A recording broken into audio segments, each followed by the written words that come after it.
રાજકોટના ઉપલેટામાં ખનીજ માફિયાઓ બેફામ બન્યા હોવાનું સામે આવ્યું છે। ઈસરા ગામ પાસેની ભાદર નદીમાં ખનીજ માફિયા રેતી ચોરી કરતા હોવાના ગ્રામજનો દ્વારા આક્ષેપ કરવામાં આવ્યા છે।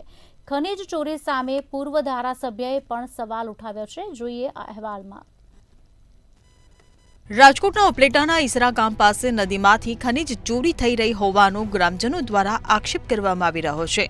ભારે ભાદર નદીમાંથી ખનીજ માફિયાઓ દ્વારા પુષ્કળ પ્રમાણમાં રેતીની ચોરી થઈ રહી છે।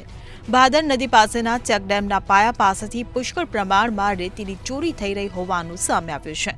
ભૂમાફિયાઓ મન થાય એમ રેતીની ચોરી કરે છે।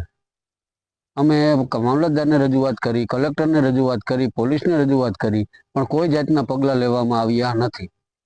જેથી કરીને અમારે હવે શું કરવાનું સાહેબ? તમારા ચેકડેમ પાસે બરોબર હાવ નજીકથી ભરે છે ડેમ પાસેથી, તો અમારે હવે શું કરવાનું? આવનારા દિવસોમાં ચેકડેમ તૂટી જશે, કરશે તેનું। સ્થાનિકો દ્વારા આક્ષેપ કરાયા હતા।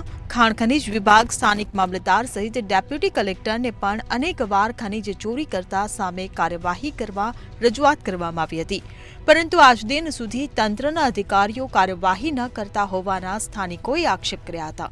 ખનીજ માફિયાઓ રાજકીય પીઠબળને કારણે બેફામ બન્યા છે।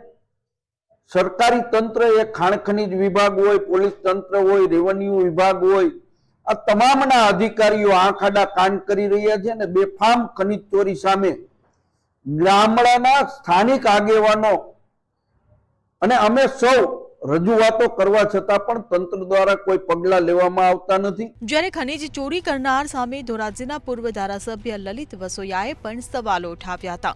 ભાજપના નેતાઓ રેતી ચોરી કરતા ખનીજ માફિયાઓને છાવરી રહ્યા છે તેવું લલિત વસોયાએ જણાવ્યું હતું।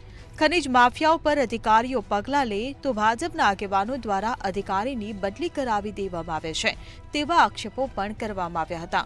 જો ખનીજ માફિયાઓ સામે કાર્યવાહી કરવામાં નહીં આવે તો કોર્ટના દ્વાર ખખડાવશું તેવું લલિત વસોયાએ જણાવ્યું છે। બ્યુરો રિપોર્ટ, મંતવ્ય ન્યૂઝ।